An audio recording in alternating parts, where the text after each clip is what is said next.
sticking with Hyperliquid for the moment, Unit is the decentralized asset tokenization layer for all of finance built exclusively on Hyperliquid. What it allows is basically your ability to move ETH, spot ETH, in and out of Hyperliquid um, natively. So you can like take ETH from mainnet, chuck it over to Hyperliquid, and trade it on on the Hyperliquid platform.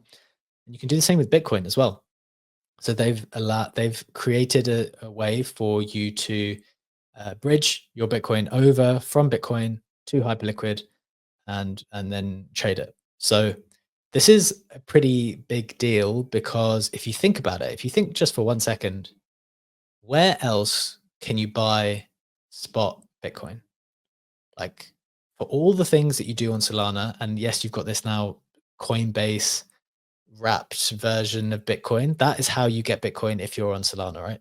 You've got CBBTC.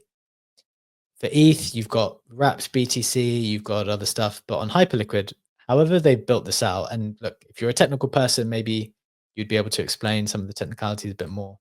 I'm definitely not that person, but they've created a way for you to be able to bridge your native Bitcoin across to Hyperliquid and then bridge it back.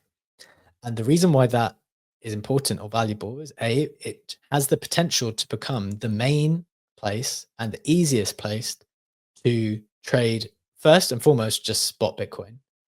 But then beyond that, just the main place where you can trade any majors. Because at the moment, if you want to go and get Sol, you have to like go to Solana. You can't do that on ETH in a like super native way. If you want to get Bitcoin on ETH, you got to get one of these wrapped versions, or there's definitely no way to get hold of ETH when you're on Bitcoin, I don't think.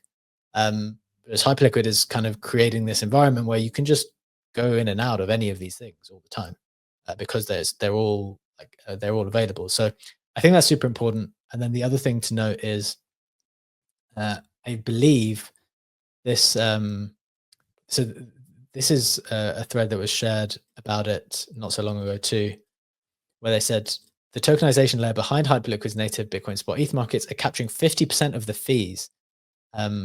And they are supposedly going to be launching their own token soon as well. And which means that that's like an incredibly profitable protocol on top of Hyperliquid. So again, this is not Hyperliquid itself. It is a team which is building on top of Hyperliquid who have an incredible business model, because if they're taking 50% of all the fees of, let me just double check, is it the trading? Capture 50% of fees. We need to check that. So we need to check whether it's 50% of the fees. There's also a little bit of a fee when you bridge your Bitcoin or ETH over initially. So they're kind of taking those fees too. So that's a lot of fees. Very, very profitable business and very well positioned to be a valuable protocol. So my position would be, if you're trying to think of, if you're trying to accumulate Bitcoin over the next however much time, it would make sense. And by the way, this is the cheapest place to get Bitcoin from what I understand. It's much cheaper than centralized exchanges. Maybe not cheaper than the wrapped versions that you can get natively on chains, but it's the cheapest way.